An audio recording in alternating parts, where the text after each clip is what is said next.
जय हिंद दोस्तों, मैं मोहित सर। पुलिस एवं प्रशासनिक व्यवस्था का आज पहला वीडियो आ चुका है। अब ये आज का दूसरा वीडियो है। आतंकवादी हमलों से निपटने के लिए लखनऊ कमांडो ट्रेनिंग खोला गया है। तो आपसे पूछेगा कि उत्तर प्रदेश में आतंकवादी से निपटने के लिए कमांडो ट्रेनिंग कहाँ खोला गया है? तो लखनऊ में। कहाँ खोला गया है? लखनऊ में। प्रदेश की पहली केंद्रीय जेल कहाँ है? बरेली में। कहाँ है? बरेली में। आपसे एक क्वेश्चन पीछे आया था, केंद्रीय कारागार, वहाँ केंद्रीय कारागार पूछे गए थे, वो कितने थे? 8। और ये पहली केंद्रीय जेल कहाँ है? बरेली में। कहाँ है? बरेली में। याद रखोगे आप लोग। जिला प्रशासन, पुलिस एवं प्रशासन आपसे पूछा गया तो जिले से भी आपसे एक क्वेश्चन कर सकता है कि जिले का प्रमुख कौन होता है? जिले का प्रमुख या मुखिया कौन होता है? कलेक्टर या जिलाधिकारी जिसे कहते हैं। और आपने मजिस्ट्रेट सुना होगा, मजिस्ट्रेट, तो मजिस्ट्रेट को भी वही कहते हैं, जिलाधिकारी, कलेक्टर या डीएम। इन 2-3 शब्दों से उसको हम जानते हैं। तो जिले का सबसे बड़ा प्रशासनिक अधिकारी आपसे पूछ ले, अगर जिले की कोई भी बात करता है कि कौन होता है, अगर आपसे ये पूछेगा कि जिला प्रशासन का सबसे बड़ा अधिकारी कौन होता है, एसएसपी या डीएम, तो आप बताओगे डीएम। कौन होता है? डीएम। लेकिन पुलिस विभाग का जिले का सबसे बड़ा अधिकारी कौन होता है? एसएसपी। कौन होता है? एसएसपी। ठीक है। तो जिले का सबसे बड़ा राजस्व अधिकारी कौन होता है? वो भी आपका डीएम ही होता है। विकास खंड के लिए कौन होता है? बीडीओ। कौन होता है? BDO, block development officer. कौन होता है? Block development officer. लेकिन गांव के लिए कौन होता है? वीडीओ। ये कौन है? वीडीओ यानी कि विलेज डेवलपमेंट ऑफिसर। कौन होते हैं? Village development officer. और भारत सरकार द्वारा जितनी भी योजनाएं चलाई जाती हैं या राज्य सरकार द्वारा जो भी योजनाएं चलाई जाती है, वो सारा का सारा जो क्रियान्वयन है वो तुम्हारे वीडियो और वीडियो दोनों मिलकर करते हैं। जिला प्रशासन की वरीयता क्रम ये कैसा है? पहले तुम्हारा होता है जिलाधिकारी, जिसको डीएम कहते हैं। उसका एक तुम्हारा होता है उप संभाग, कौन होता है? उप जिलाधिकारी। कौन होता है? उप जिलाधिकारी, जिसको हम एसडीएम कहते हैं, वो तुम्हारा उप जिलाधिकारी होता है। और तहसील स्तर पर तहसीलदार होता है, और तहसीलदार के नीचे कौन होता है? नायब तहसीलदार होता है। जैसे डीएम, फिर ये नीचे एसडीएम होता है, ऐसे तहसीलदार होता है, और फिर नीचे कौन होता है? नायब तहसीलदार। और राजस्व के लिए कौन होता है? कानून गो। कौन होता है? कानून गो। और कानून गो जो होता है उसकी डायरेक्ट वैकेंसी नहीं होती है, और इन्हीं का तुम्हारा जो लेखपाल का आगे चल के ये प्रमोशन हो जाता है, वो कानून को बन जाते हैं। तो हल्का का कौन होता है? लेखपाल। और गांव में अमीन। अब ये क्या होता है, जो अमीन पहले थे और अब अमीन के पद नहीं निकलते हैं।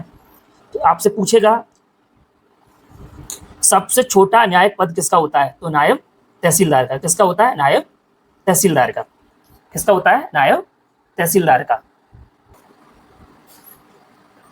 जिला प्रशासन के कार्य, जिले में शांति बनाए रखना। जो डीएम का कार्य होता है, एक जैसे अपना जो परिवार होता है या जो घर होता है, वो उनके जो अपने जो प्रमुख या मुखिया होते हैं, ऐसे जिले का जो मुखिया होता है वो डीएम होता है। कौन होता है? डीएम। अब उसके कार्य क्या रहेंगे?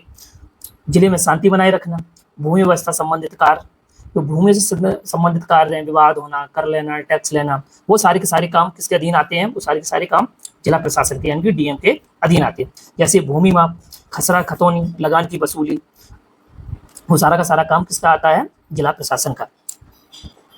नागरिक सुविधा, सभी के लिए विकास के समान अवसर प्रदान करना। तो डीएम चाहेगा कि प्रत्येक नागरिक को समान प्रकार से सुविधाएं मिले, और प्रत्येक छोटा से छोटा जो व्यक्ति होता हो उसको भी उन योजनाओं के भी लाभ प्राप्त हों। भूमि व्यवस्था एवं लगान की वसूली करना। प्रशासन के अकाल पड़ने पर, महामारी, बाढ़ के समय नागरिकों की सहायता प्रदान करना। जब किसी भी क्षेत्र में यानी कि उस जिले में किसी प्रकार की महामारी हो, तो वो सारा का सारा जो प्रशासन उसकी सहायता या हेल्प के लिए वो डीएम ही करता है। पुलिस प्रशासन, पुलिस प्रशासन में पुलिस का जो कार्य क्या है? वो कानून व्यवस्था की स्थापना करना है, और पुलिस लोगों के जान माल व अधिकारों की रक्षा करना। पुलिस का कार्य क्या है? लोगों के जान माल की रक्षा करना और कानून व्यवस्था को कायम रखना। पुलिस विभाग में सबसे बड़ा पद किसका हुआ? डीजीपी का, जो हम आपको पीछे वीडियो में बता चुके हैं। और सबसे छोटा पद किसका होता है? कांस्टेबल का। और प्रत्येक जिले में 5 या 6 सर्कल होते हैं। उन सर्कल का जो प्रमुख होता है डीएसपी होता है, और जिसमें से 10 थाने आते हैं। यानी कि डीएसपी के अंतर्गत कितने थाने आते हैं? 10 थाने आते हैं और एक जिले में 5 से 6 सर्कल बनाए जाते हैं। पुलिस इंस्पेक्टर जिसको एसएचओ बोलते हैं, क्या बोलते हैं? एसएचओ बोलते हैं। थाने का क्या होता है? प्रमुख होता है। तो इसके अधीन कौन कौन अधिकारी होते हैं? इंस्पेक्टर होता है, सिपाही होता है, चौकीदार होता है। इसको सर्कल ऑफिसर भी कहते हैं। किसको? इसको एसएचओ को। प्रत्येक जिले में एक छोटी जेल होती है, एक जेल होती है जिसका प्रमुख कौन होता है? जेलर होता है और इसकी सहायता के लिए एक डिप्टी जेलर बनाया जाता है। प्रदेश में कॉमर्शियल कोर्ट कितने हैं? यानी कि व्यापारिक से संबंधित वो कितने हैं कोर्ट आपके? 13। कितने हैं? 13 हैं। और श्रम न्यायालय कितने हैं? 20। याद रख लेना, जब कोई किसी का मजदूरी का पैसा नहीं देता है या कोई कंपनी किसी प्रकार का अगर पैसा नहीं देती है तो वो उस प्रकार के जो न्यायालय है वो कितने हैं अपने यूपी में? 20 न्यायालय है। कितने हैं? 20 न्यायालय हैं। नारीबंदी निकेतन कहाँ है? वो भी आपका लखनऊ में। आदर्श कौन होती है? नारी होती है। तो नारी कहाँ है? लखनऊ में। कहाँ है? लखनऊ। संपूर्णानंद कारागार प्रशिक्षण संस्थान कहाँ है? लखनऊ। आपको याद रखना है कारागार कहाँ पर है? लखनऊ। आपसे पूछा जाएगा। और यूपी का संपूर्ण केंद्र कहाँ है? लखनऊ। तो आपको याद रखना है इस प्रकार से कि संपूर्ण यूपी का केंद्र कहाँ है? लखनऊ। कहाँ है? लखनऊ। तो याद रखना। और आपको पता है कि जो आदर्श कौन होता है? नारी होती है। कौन होती है? नारी होती है। और जो नारी आदर्श होगी वो कहाँ जाएगी? लखनऊ जाएगी। कहाँ जाएगी? लखनऊ। तो आपको ऐसे याद रख लेना है। यूपी में किशोर सदन अल्पवयस्क कारागार कहाँ है? बरेली में। कहाँ है? बरेली में। एक मात्र महिला केंद्रीय कारागार कहाँ है? वो कहाँ है? वो भी बरेली में। और यूपी में दमकल या अग्निशमन केंद्र कहाँ है? वो कहाँ पर है? कितने हैं? यूपी में दमकल अग्निशमन केंद्र कितने हैं? 144। कितने हैं? 144। इसमें 61 जिलों में और 5556 कर्मी हैं। कितने हैं? 5526 कर्मी हैं। यूपी में दमकल अग्निशमन केंद्र 144 हैं और कितने जिलों में? 61 जिलों में हैं और जिसमें से 5556 कर्मी हैं। यूपी में आतंकवाद विरोधी दस्ते का गठन कब किया गया था? 2007 में। कब किया गया था? 2007 में, जिसको ATS कहा जाता है। यूपी में एम्बुलेंस के लिए आपातकालीन फोन नंबर कितना है? 108। कितना है? 108। यूपी में महिला पावर हेल्पलाइन नंबर कितना है? 1090। कितना है? 1090। और जो तुम्हारा हेल्प नंबर 112 जो है, जो विभिन्न प्रकार की जो इमरजेंसियां होती हैं उनके लिए तुम्हारा 112 नंबर है। राज्य आपदा प्रबंधन का प्राधिकरण पदाध्यक्ष कौन होता है? मुख्यमंत्री कौन होता है? कौन होता है?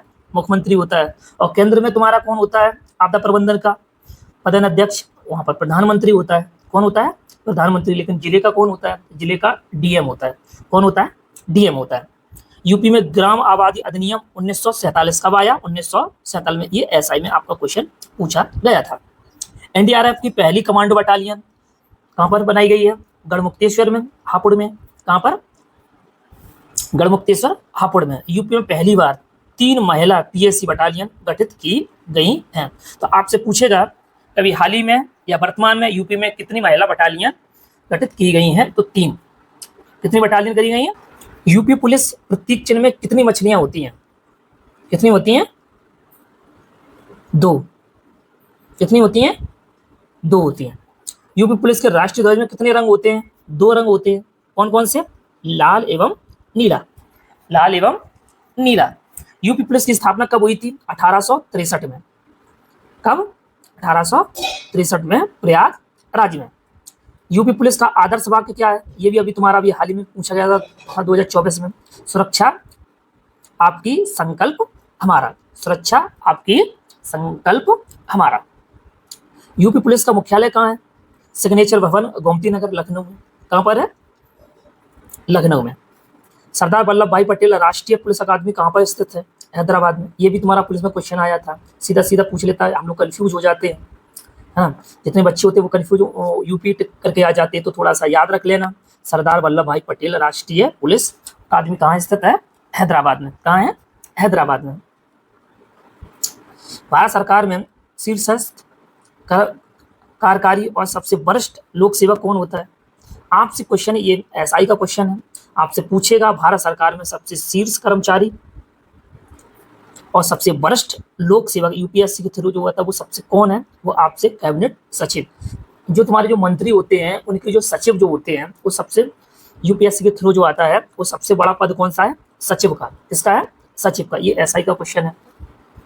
निम्नलिखित को उच्चतम पद से निम्नतम पद तक क्रम में लगाइए। आपसे ये भी क्वेश्चन आपसे एसआई का आया हुआ है, आपसे लगाने के लिए दे देगा कि सबसे बड़ा पद कौन है, फिर उसका सिक्वेंस लगाइए, सबसे छोटा पद कौन सा है? तो कैबिनेट सचिव, कलेक्टर, संभागीय आयुक्त और प्रमुख सचिव। तो अभी मैं आपको बताया था सबसे जो बड़ा पद कौन सा था आपका? सबसे बड़ा पद कौन सा था? कैबिनेट सचिव। और इसके बाद कौन आता है? प्रमुख सचिव। सचिव के बाद तुम्हारा सचिव रहेगा और इसके बाद कौन आएगा? संभागीय, जो मंडल पर होते हैं, है ना। और इसके बाद कलेक्टर जो आपका डीएम होता है। तो आप ऐसे याद रख लेना। ये पूरा उत्तर प्रदेश का ले ले, जो कैबिनेट जो सचिव होते हैं वो आपके प्रमुख हो गए। आपके जो सचिव के जो सब सचिव होते हैं तो वो तुम्हारे प्रमुख सचिव हो गए। इसके लिए मंडल के स्तर पर होते हैं वो तुम्हारे संभागीय आयुक्त होते हैं और इसके बाद कलेक्टर। तो ऑप्शन नंबर तुम्हारा 4 हो जाएगा सही। निम्न में से शीर्ष से तल तक उनके पदानुक्रम के अनुसार लिखिए। पुलिस उपाधीक्षक, अपर पुलिस उपाधीक्षक और पुलिस अधीक्षक और पुलिस उप महानिरीक्षक। तो इसमें से कौन होता है? पुलिस अधीक्षक होता है। कौन होता है? पुलिस अधीक्षक। और इसके बाद पुलिस उपाधीक्षक और इसके बाद तुम्हारा अपर पुलिस अधीक्षक और इसके बाद तुम्हारा पुलिस उप महानिरीक्षक। ठीक है। केंद्रीय जांच ब्यूरो की जांच से संबंधित न्यायिक शक्तियों में नियत है जो अधिकार और कर्तव्य प्रदान करती हैं। तो आपसे ये पूछा गया था क्वेश्चन, ये भी एसआई का क्वेश्चन है, आया हुआ। भारत प्रतिरक्षा अधिनियम 1915 में आया, नागरिक प्रतिरक्षा अधिनियम 1968, गैर कानूनी गतिविधियों रोकथाम संशोधन अधिनियम 2011, दिल्ली विशेष पुलिस स्थापना अधिनियम 1946। जो सीबीआई है, केंद्रीय जांच ब्यूरो की जांच से संबंधित न्यायिक शक्तियों में नियत जो अधिकार और कर्तव्य प्रदान करती है। किसको करती है? दिल्ली विशेष पुलिस स्थापना अधिनियम 1946 को। भारतीय प्रशासनिक सेवा के परिवीक्षा काल, प्रोविजनल टाइम, अधिकारियों का प्रशिक्षण कहाँ होता है? जो यूपीएससी के एग्जाम क्लियर इंटरव्यू होने के बाद जो विद्यार्थी होते हैं तो उनकी जो ट्रेनिंग होती है वो लाल बहादुर शास्त्री प्रशासन अकादमी कहाँ होती है? मंसूरी में। कहाँ होती है? मंसूरी में। निम्न में कौन सा केंद्रीय जांच ब्यूरो के बारे में सही नहीं है? यह केंद्र सरकार की जांच एजेंसी है, ये बिल्कुल सही है।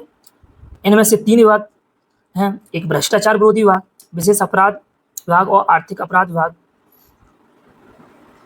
ये भी सही है क्योंकि ये 3 प्रकार के सीबीआई में जो होते हैं 3 एजेंसियां होती हैं ना, वो अलग अलग विभाग में अलग अलग काम करते हैं।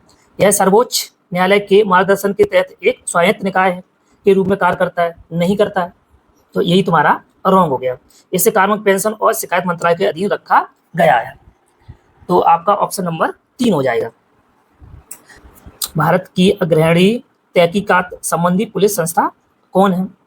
अपराध जांच विभाग, अनुसंधान एवं विश्लेषण, केंद्रीय जांच ब्यूरो, केंद्रीय सतर्कता आयोग,